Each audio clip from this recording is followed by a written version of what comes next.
श्री राधा कृष्णाय नमो नमः। सर्वप्रथम मैं भगवान श्री राधा गोविंद के चरण कमलों की वंदना करता हूँ। आप सभी भक्तजनों को भी सादर नमस्कार करता हूँ। श्री गर्ग संहिता से हमने पिछले कथा में भगवान श्री कृष्ण के गोवर्धन धारण करने के दिव्य लीला का श्रवण किया था।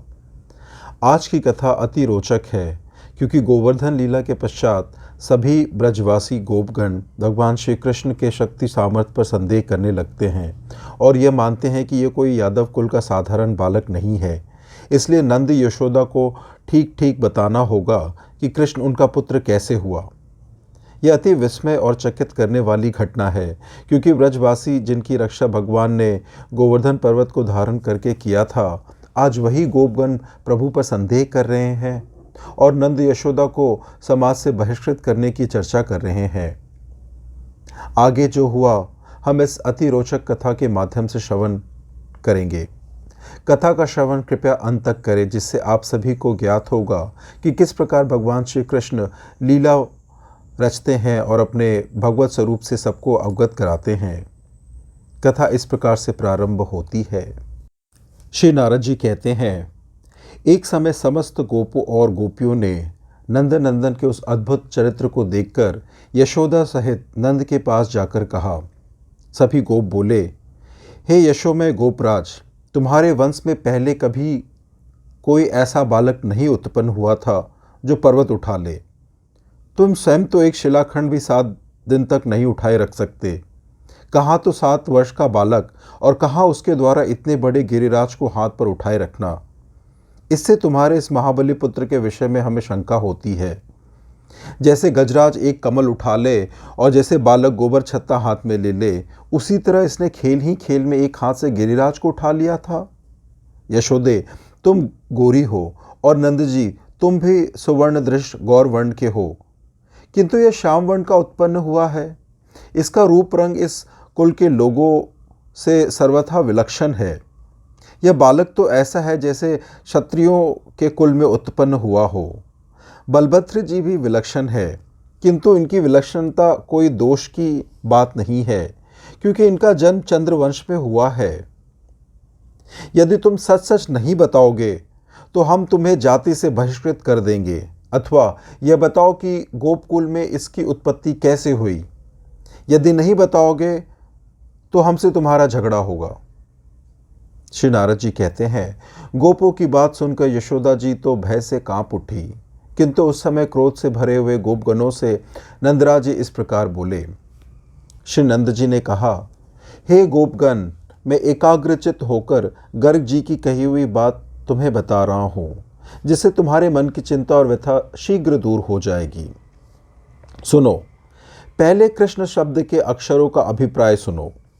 ककार कमलाकांत का वाचक है, ऋकार राम का बोधक है, शकार श्वेत दीप निवासी षड्विध ऐश्वर्य गुणों के स्वामी भगवान विष्णु का वाचक है, नकार साक्षात नरसिंह स्वरूप है, अकार उस अक्षर पुरुष का बोधक है जो अग्नि को भी पी जाता है।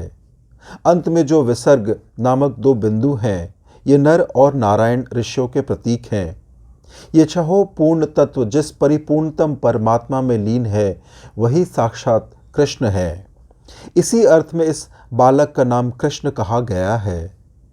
युग के अनुसार इसका वर्ण सतयुग में शुक्ल, त्रेता में रक्त तथा द्वापर में पीत हो आया है। इस समय द्वापर के अंत और कलयुग के आदि में यह बालक कृष्ण रूप को प्राप्त हुआ है। इस कारण से यह नंदनंदन कृष्ण नाम से विख्यात है। 5 ज्ञानेंद्रिय तथा मन, बुद्धि, चित्त, ये 3 प्रकार के अंतकरण 8 वसु कहे गए हैं। इनके अधिष्ठाता देवता भी इसी नाम से प्रसिद्ध हैं। इन वशों में अंतर्यामी रूप से स्थित होकर ये श्री कृष्ण देव ही चेष्टा करते हैं, इसीलिए इन्हें वासुदेव कहा गया है। वृषभानु नंदनी श्री राधा जो कीर्ति के भवन में प्रकट हुई है, उसके साक्षात पति ये ही हैं, इसलिए इन्हें राधापति भी कहा गया है। ये साक्षात परिपूर्णतम भगवान श्री कृष्ण असंख्य ब्रह्मांडों के अधिपति हैं और सर्वत्र व्यापक होते हुए भी स्वरूप से गोलोक धाम में विराजते हैं। नंद, वे ही ये भगवान भूतल का भार उतारने, कंसादि दैत्यों को मारने तथा भक्तों का पालन करने के लिए तुम्हारे पुत्र रूप में प्रकट हुए हैं। भरतवंशी नंद इस बालक के अनंत नाम है, जो वेदों के लिए भी गोपनीय है, तथा इसकी लीलाओं के अनुसार और भी बहुत से नाम विख्यात होंगे। अतः इसके कितने ही महान विलक्षण कर्म क्यों ना हो, उनके संबंध में कोई विस्मय नहीं करना चाहिए। गोपगण अपने पुत्र के विषय में गर्ग जी की कही हुई इस बात को सुनकर मैं अभी संदेह नहीं करता, क्योंकि पृथ्वी पर वेद वाक्य और ब्राह्मण वचन ही प्रमाण है। सभी गोपगण बोले, यदि महामुनि गर्गाचार्य तुम्हारे घर आए थे, तब उसी समय नामकरण संस्कार में तुमने भाई बंधुओं को क्यों नहीं बुलाया? चुपचाप अपने घर में ही बालक का नामकरण संस्कार कर लिया। ये तुम्हारी अच्छी रीति है कि सारा कार्य घर में ही गुपचुप कर लिया जाए। श्री नारद जी कहते हैं, राजन, यो कहकर क्रोध से भरे हुए गोप नंद मंदिर से निकलकर वृषभानुवर के पास गए। वृषभानुवर नंदराज के साक्षात सहायक थे, तथापि इसकी परवाह न करके जातीय संगठन के बल से उन्मत्त हुए गोप उनके पास जाकर बोले। गोपों ने कहा, हे वृषभानुवर, तुम हमारे जाति वर्ग में प्रधान और महामनस्वी हो, अतः गोपेश्वर भूपाल, तुम नंदराज को जाति से अलग कर दो। श्री वृषभानुवर बोले, नंदराज का क्या दोष है जिससे मैं उनको त्याग दूं? नंदराज तो समस्त गोपों के लिए प्रिय, अपनी जाति के मुकुट तथा मेरे भी परम प्रिय हैं। गोप बोले, राजन महामते, यदि तुम नंदराज को नहीं छोड़ोगे तो हम सब ब्रजवासी तुम्हें ही छोड़ देंगे। तुम्हारे घर में कन्या बड़ी आयु की होकर विवाह के योग्य हो गई है, और तुमने हमारी जाति के प्रधान होकर भी धन संपत्ति के मद में मतवाले हो अब तक उसे किसी श्रेष्ठ वर के हाथ में नहीं सौंपा है, इसलिए तुम्हारे ऊपर पाप चढ़ा हुआ है। महामते नरेश, आज से हम तुम्हें जाति भ्रष्ट तथा अपने से अलग मान लेंगे, नहीं तो शीघ्र नंदराज को छोड़ दो अभी। श्री वृषभानुवर ने कहा, गोपगण, मैं एकाग्रचित होकर गर्ग जी की कही हुई यह बात बता रहा हूं, जिससे शीघ्र ही तुम्हारी चिंता व्यथा दूर हो जाएगी। उन्होंने कहा, असंख्य ब्रह्मांडों के अधिपति लोकेश्वर परात्पर भगवान श्री कृष्ण नंदगृह में बालक होकर अवतीर्ण हुए हैं। उनसे बढ़कर श्री राधा के लिए कोई वर नहीं है। ब्रह्मा जी की प्रार्थना से भूमि का भार उतारने और कंसादि वध करने के लिए भूतल पर श्री कृष्ण का अवतार हुआ है। गोलोक में श्री राधा नाम की जो श्री कृष्ण की पटरानी है, वे ही तुम्हारे घर में कन्या रूप में अवतीर्ण हुई है। उन परा देवी को तुम नहीं जानते। हे नरेश, मैं इन दोनों का विवाह नहीं कराऊंगा। इनका विवाह यमुना तट पर भांडीर वन में होगा। वृंदावन के समीप निर्जन सुंदर स्थल में साक्षात ब्रह्मा जी पधारकर श्री राधा तथा श्री कृष्ण का विवाह कार्य संपन्न कराएंगे। अतः गोपव्रर, तुम श्री राधा को लोक चूड़ामणि साक्षात परमात्मा श्री कृष्ण की अर्धांग स्वरूपा एवं गोलोक धाम की महारानी समझो। तुम समस्त गोपगण भी गोलोक से इस भूतल पर आए हो। इसी तरह गोपियां और गौवे भी श्री राधा की इच्छा से ही गोलोक से गोकुल में आई हैं। यो कहकर साक्षात महामुनि गर्गाचार्य जब चले गए, उसी दिन से श्री राधा के विषय में कभी कोई संदेह या शंका नहीं करता।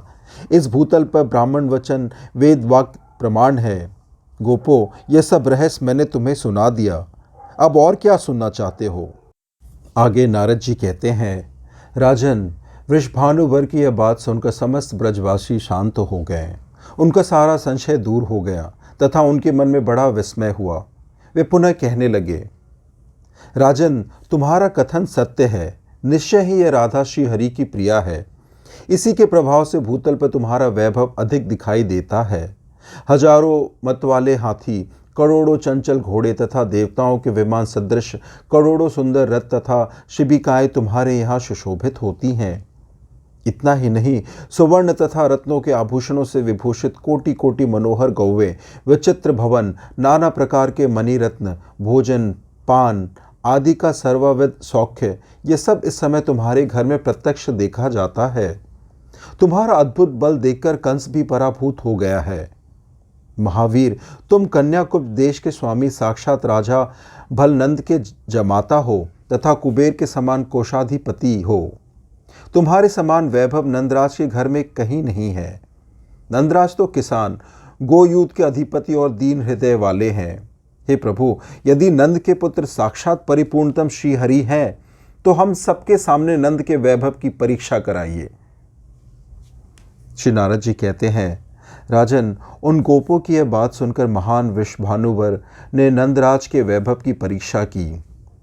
मैथिलेश्वर, उन्होंने स्थूल मोतियों के 1 करोड़ हार लिए, जिनमें पिरोया हुआ एक एक मोती 1 करोड़ स्वर्ण मुद्रा के मोल पर मिलने वाला था, और उन सबकी प्रभा दूर तक फैली रहती थी। नरेश्वर, उन सबको पत्रों में रखकर बड़े कुशल वरणकारी लोगों द्वारा उन गोपों के देखते देखते वृषभानुवर ने नंदराज जी के यहाँ भेजा। नंदराज की सभा में जाकर अत्यंत कुशल वर्णकर्ता लोगों ने मौक्तिक हारों के पात्र उनके सामने रख दिए और प्रणाम करके उनसे कहा। वरणकर्ता बोले, नंदराज, जिनके नेत्र नूतन विकसित कमल के समान शोभा पाते हैं तथा जो मुख में करोड़ों चंद्रमंडलों की सी कांति धारण करती हैं, उस अपनी पुत्री श्री राधा को विवाह के योग जानकर वृषभानुवर ने सुंदर वर की खोज करते हुए यह विचार किया है कि तुम्हारे पुत्र मदन मोहन श्री कृष्ण दिव्य वर हैं, गोवर्धन पर्वत को उठाने में समर्थ, दिव्य भुजाओं से संपन्न तथा उद्भट वीर हैं। प्रभो, वैश्व प्रवर, ये सब देख और सोच विचार कर वृषभानुवंदित वृषभानुवर ने हम सबको यहाँ भेजा है। आप वर की गोद भरने के लिए पहले कन्या पक्ष की ओर से यह मौक्तिक राशि ग्रहण कीजिए, फिर इधर से भी कन्या की गोद भरने के लिए पर्याप्त मौक्तिक राशि प्रदान कीजिए। यही हमारी कुल की प्रसिद्ध रीति है। नारद जी कहते हैं, राजन, उस उत्कृष्ट द्रव्य राशि को देखकर नंदराज जी बड़े विस्मित हुए, तो भी वो कुछ विचार कर यशोदा जी से उसके तुल्य रत्न राशि है या नहीं, इस बात को पूछने के लिए वह सब सामान लेकर अंतपुर में गए। वहाँ उस समय नंद और यशस्विनी यशोदा ने चिरकाल तक विचार किया, किंतु अंततोगत्वा इस निष्कर्ष पर पहुँचे कि इस मौक्तिक राशि के बराबर दूसरी कोई द्रव्य राशि मेरे घर में नहीं है। आज लोगों में हमारी सारी लाज गई, हम लोगों की सब ओर हंसी उड़ाई जाएगी। हम धन के बदले में हम दूसरा कौन सा धन दे? क्या करे? श्री कृष्ण के इस विवाह के निमित्त हमारे द्वारा क्या किया जाना चाहिए? पहले तो जो कुछ वर के लिए आया है उसे ग्रहण कर लेना चाहिए, पीछे अपने पास धन आने पर वधू के लिए उपहार भेजा जाएगा। ऐसा विचार करते हुए नंद और यशोदा जी के पास भगवान अधमर्दन श्री कृष्ण अलक्षित भाव से भी वहां आ गए। फिर भगवान कृष्ण ने उन मौक्तिक हारों में से 100 हार उन्होंने घर से बाहर खेतों में ले जाकर अपने हाथ से मोती का एक एक दाना लेकर उन्होंने उसी भांति सारे खेत में छींट दिया, जैसे किसान अपने खेतों में अनाज के दाने बिखेर देता है। तदंतर नंद भी जब उन मुक्ता मालाओं की गणना करने लगे, तब उनमें 100 मालाओं की कमी देखकर उनके मन में संदेह हुआ। श्री नंद जी बोले, हाय, पहले तो मेरे घर में जिस रत्न राशि के समान दूसरी कोई रत्न राशि थी ही नहीं, उसमें भी अब 100 की कमी हो गई। अहो, चारों ओर से भाई बंधुओं के बीच मुझ पर बड़ी भारी कलह और कलंक पोता जाएगा। अथवा यदि श्री कृष्ण या बलराम ने खेलने के लिए उसमें से कुछ मोती निकाल लिए हों, तो अब दीनचित होकर मैं उन्हीं दोनों बालकों से पूछूंगा। श्री नारद जी कहते हैं, राजन, इस प्रकार विचार कर नंद ने श्री कृष्ण से उन मोतियों के विषय में आदर पूर्वक पूछा। तब जोर से हंसते हुए गोवर्धनधारी भगवान नंद से बोले। भगवान ने कहा, बाबा, हम सारे गोप किसान हैं जो खेतों में सब प्रकार के बीज बोया करते हैं, अतः हमने खेत में मोती के बीज बिखेर दिए हैं। श्री नारद जी कहते हैं, राजन, पुत्र के मुंह से यह बात सुनकर ब्रजेश्वर नंद ने उसे डांटा और सबको चुन बीन लाने के लिए उसके साथ खेतों में गए। वहाँ मुक्ता फल के सैकड़ों सुंदर वृक्ष दिखाई देने लगे, जो हरे हरे पल्लवों से सुशोभित और विशाल काय थे। नरेश्वर, जैसे आकाश में झुंड के झुंड तारे शोभा पाते हैं, उसी प्रकार उन वृक्षों में कोटि कोटि मुक्ता फलों के गुच्छे समूह के समूह लटके हुए सुशोभित हो रहे थे। तब हर्ष से भरे हुए ब्रजेश्वर नंदराज ने श्री कृष्ण को परमेश्वर जानकर पहले के समान ही मोटे मोटे दिव्य मुक्ता फल उन वृक्षों से तोड़ लिए और उनके 1 कोटि भार गाड़ियों पर लदवाकर उन वरणकर्ताओं को दे दिया। नरेश्वर, वह सब लेकर वे वरदर्शी लोग वृषभानुवर के पास गए और सबके सुनते हुए नंदराज के अनुपम वैभव का वर्णन करने लगे। उस समय सब गोप बड़े विस्मित हुए। नंद नंदन को साक्षात श्रीहरि जानकर समस्त ब्रजवासियों का संशय दूर हो गया और उन्होंने वृषभानुवर को प्रणाम किया। मिथिलेश्वर, उसी दिन से ब्रज के सब लोगों ने यह जान लिया कि श्री राधा श्रीहरि की प्रियतमा है और श्रीहरि श्री राधा के प्राण वल्लभ है। मिथिला पते, जहाँ नंदनंदन श्रीहरि ने मोती बिखेरे थे, वहाँ मुक्ता सरोवर प्रकट हो गया है, जो तीर्थों का राजा है। जो वहाँ एक मोती का भी दान करता है, वह लाख मोतियों के दान का फल पाता है, इसमें संशय नहीं है। राजन, इस प्रकार मैंने तुमसे गिरिराज महोत्सव का वर्णन किया है, जो मनुष्यों के लिए भोग और मोक्ष प्रदान करने वाला है। इस प्रकार से आज की ये उत्तम दिव्य रोचक कथा यहीं संपन्न होती है। आशा करता हूँ इसके श्रवण से आपको आनंद की प्राप्ति हुई होगी। कथा श्रवण करने के लिए और अपना बहुमूल्य समय देने के लिए धन्यवाद। श्री राधा कृष्णाय नमो नमः।